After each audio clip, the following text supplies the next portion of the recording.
Just press record. This is number 57, thank you very much. Guys, we have a problem. Special guest, Jeff from Bigmoose. The boss said that a new devil is arriving. In Cardiff, our hometown.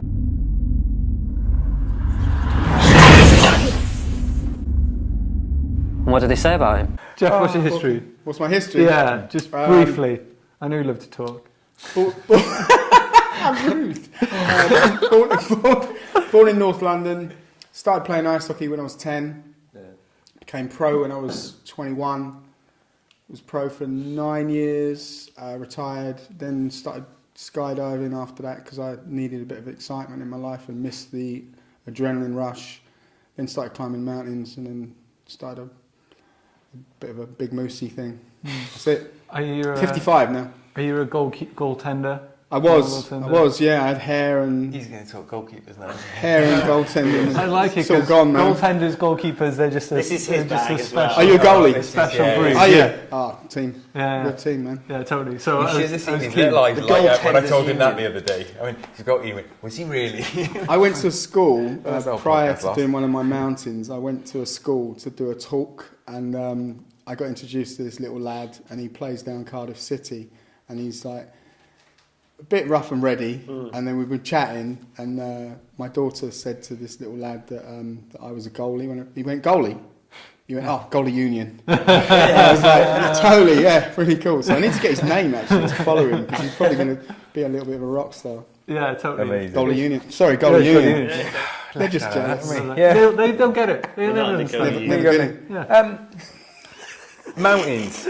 Mountains. Let's talk Mountains. Talk mountains. talk mountains. Everest at What, 53. Yeah. Everest at 53. 2 years ago. With Scary. fake hips. Fake hips, yeah. Sounds like a band, doesn't it?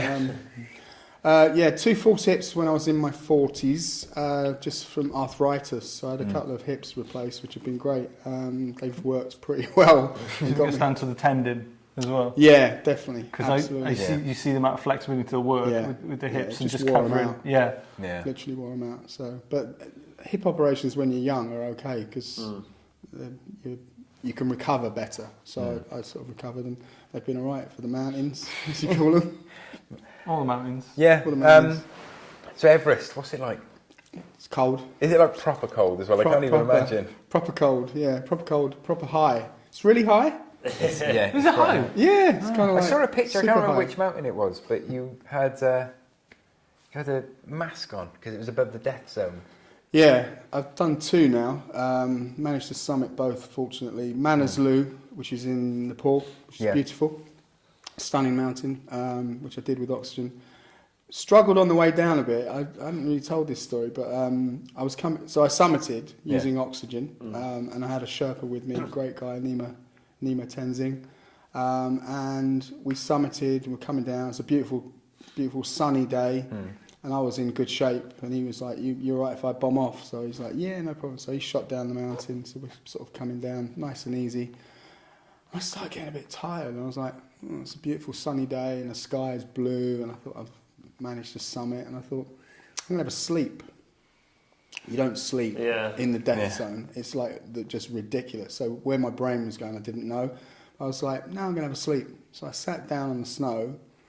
Started to lay down, and this guy, luckily for me, like seriously luckily for me, this Sherpa, another Sherpa, came past and he went, "What are you doing?" And I was like, "I'm having a sleep." And I got a bit sort of shirty with him. I'm having a sleep, don't you upset me. He's like, no, seriously, you've got to get down the hill, man. This is dangerous. So he sort of lifted me up, and my brain was all over the place. And unbeknownst So if to he me, didn't grab you, if he didn't grab me, I would have had a great sleep. Really good sleep. really good deep. sleep. Yeah, quite deep sleep. deep. If you're going to go, I suppose that's one way. And then he discovered that my oxygen had run out.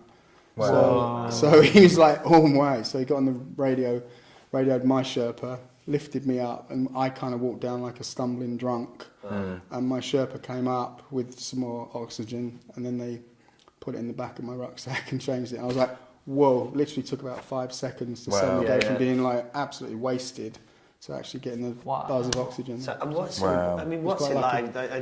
I'm sure it's difficult to kind of put into words, but you know that challenge, sort of physically and emotionally. Is there ever a point where you're you think, you know, is it kind of worth getting to the summit? Is, you know, because it's such a exhausting physically and mentally challenge, isn't it, really? There are different stages, different steps, different challenges, I suppose. But I think probably on Everest, the biggest challenge for me was seeing people that were dead. Yeah.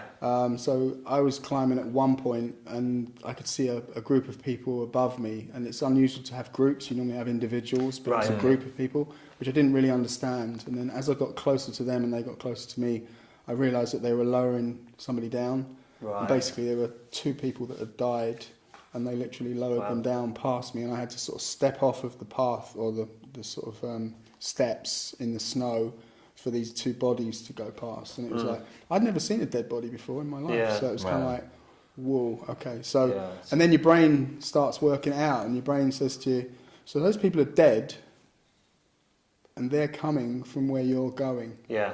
So that was quite a challenge for me personally. And then after I'd managed to summit, it's always 80% of deaths happen on the way down because people are tired, complacent, just more dangerous. So I was very aware and conscious of that. However, walking down, I was very conscious of my foot placement to make sure that you get your feet in the right place and don't slip. So you concentrate on literally in front of you. And then I was walking down quite close to the top, and I just sort of looked to my left, and there was a dead body. And there was a guy there, and somebody put snow and ice on his face just to cover him up and give him a bit of respect type thing. But I remember looking at him and thinking, oh my gosh, because he was obviously preserved. I don't know how long he'd been there, but and he had the same colour boots as me, or the same make of boots. And I was like, Takes you back. okay, let's get your game head on and just make sure we get down safely. So lots of challenges like that. Yeah. Psychologically, unbelievable. And twice as well. So you didn't get the first time. Yeah, first time. What made you? What was that? That sort of got you back for the sort of. Well, the first time I went in 2014. Yeah. I went in 2014, prepared and ready, but unfortunately there was a huge accident which killed 16 Sherpa. Yeah. And they closed the mountain that year, so nobody summited in 2014. Right. So Okay. So you had to go back to do it. Yeah. So I had to sort of save up and go back again, but I felt that I could do it. Yeah. So I wanted to go, and if I'd have failed, I might have gone, okay, you're not good enough to do it. But I felt I had it in me, so I just had to get prepped and get back out there. But psychologically, it's a tough one. Yeah. And the other thing with it as well is even on this trip, we had 2 goes at it. So we sort of started out, and when you leave base camp on the summit push, and so the night before or the day before you're going to go, there'll be a weather window, and they'll go, we're going tomorrow. And oh my God, the fear that goes into your heart, it's like, whoa, we know what we're going to do. Yeah. But when they actually go, we're going on the summit push tomorrow, it's like, really, really strong emotions start kicking in. And then what you do is you actually say goodbye to everybody. So all the cook staff and all the people that stay in base camp. And it's really funny, the hugs that you have with them last a little bit longer. Truth of the matter is, they don't know if you're coming back. And you don't know if you're coming back. So it's like, that's quite intense. Powerful. And then you're literally like, we're going either to the summit or there's going to be an accident or a problem. So whatever's going to happen. And then you sort of trundle off, and it's very scary. And we went the first time quite early in the trip and got to Camp 2, and we were on our way up and up and up and up. And then the weather turned against us and we had to come down. And there were 10 of us in our team, but it was very traumatic, and 7 of them went home. So there was only 3 of us left, which again gives its own sort of psychological stresses to sort of cope with, really. So other people have to go back. Yeah, and strong people as well. Strong climbers who just went, nah, not doing it anymore, and you just go, wow. And I just was like, I'm not coming back a 3rd time. I've got to do it now this or time. never. Yeah, I've got too much money, man. That's amazing. Jeff, I've always had this thing within me of the need to help anyone, anytime, anywhere. Yep. Have you always had that yourself? No. Or is that always? How has that come into play for yourself? You have to learn that skill. I think I've always been a kind person, but I've also been probably quite selfish. Did it take a while to think how to harness that and use it? I think 14 with Everest was the bit that turned it for me, because I didn't really know the power that was out there. I'm a working class boy from a very rough background and had a really sort of rough upbringing. And I've kind of struggled probably all my life to get security. And that's what I've wanted, was security financially for my family, my 2 You children. yearn it and you want it more. Yeah, and playing hockey gave me a career path, and then after that I've set my own business up, and so I've worked hard. I'm a grafter, I'm an absolute grafter, but 14 I'd kind of created a business that was okay, and going out to Everest, I thought I was 50 that year, and I thought I probably need to do something.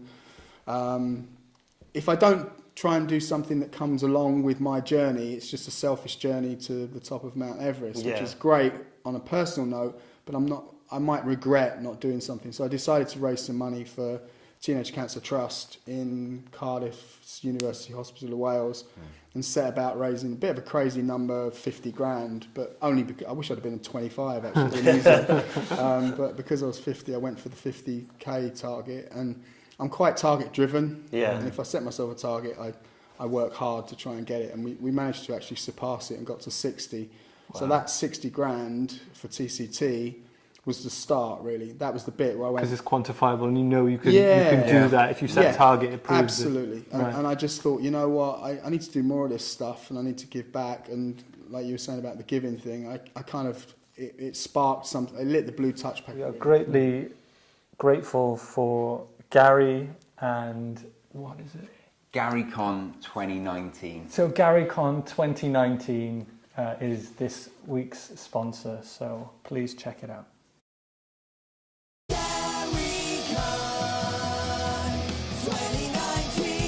Following a successful lawsuit win, Gary Khan is back. Come and see all the latest Gary products and try out some future products too. For one afternoon, the Wolverhampton Arts Community Centre will be home to everything Gary.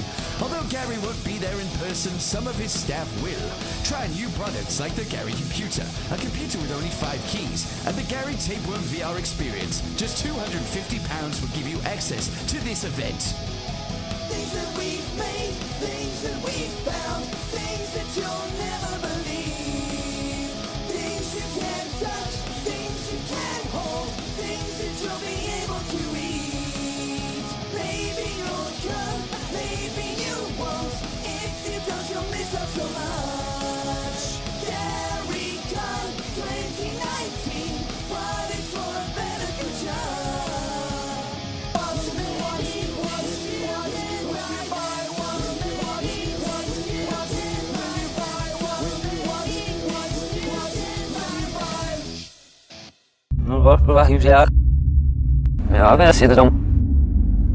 Take us back to the beginning.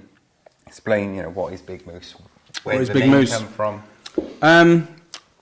I lost my best friend 12 years ago to cancer, and his nickname was Moose because he was a rather Falstaffian chap, and he died of cancer quite quickly, which affected me a lot. So I kind of got to a stage in my life where I just felt that I wanted to do something in his name. There's a little bit of a legacy, really. So we decided to call what we were doing Bigmoose.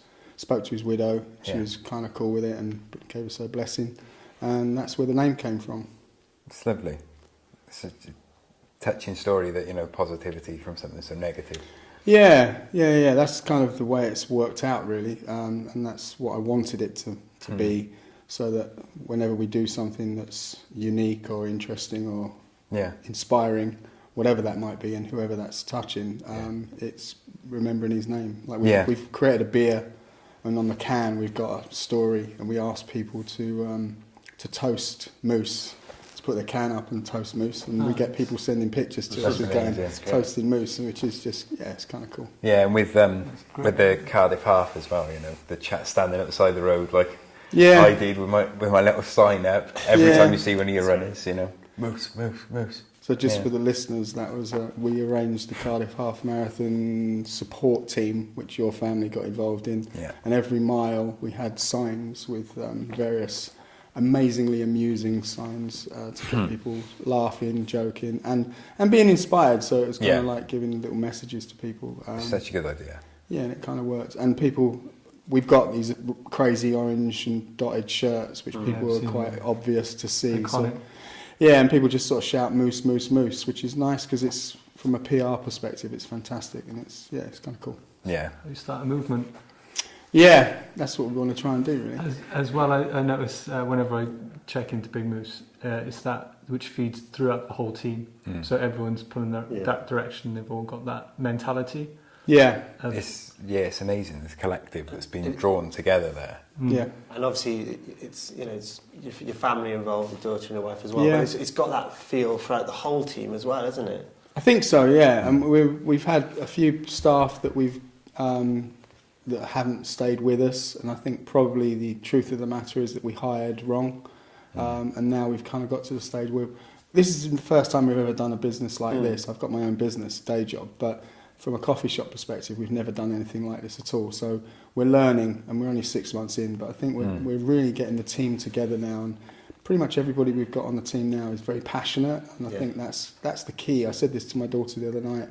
We've just got to hire passionate people that really want it for the same reasons as us, and if they do and it all resonates, then I think it resonates together and we go down the same path.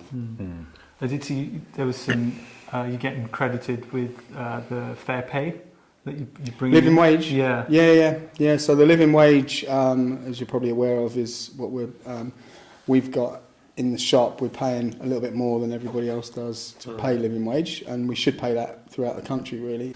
We'll do a really quick outro. Really quick, yeah. Really quick. You'll see this one out. This is thanks for listening. This is number 57, and we're very grateful to be joined by Jeff from Bigmoose, and we had a nice little chat about football. Yeah, It's good. it's been a lovely old evening. That's cracking. Yeah. Top draw. Jeff, you had a good time? Fine, good time. Great stuff. Thank you. Thanks for the invite. Wow, and a big thank you to our sponsor Gary as well. Gary Con 2019. yeah, get down there. Yeah. Now, pre-order. Thanks. There's no pre-order. There's no pre-order. Is it on Eventbrite? It's just get them on the door. It's just On the door. there.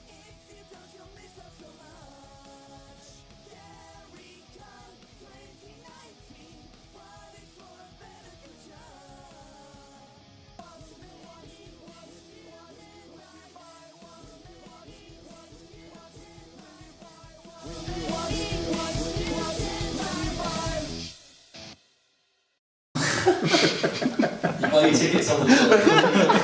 Just as you're about to press stop, there's no pre-order. You should. Gary's not even there. You should end it on when it says there's no pre-order. Just cut it off at that point. I can't believe Gary's not there.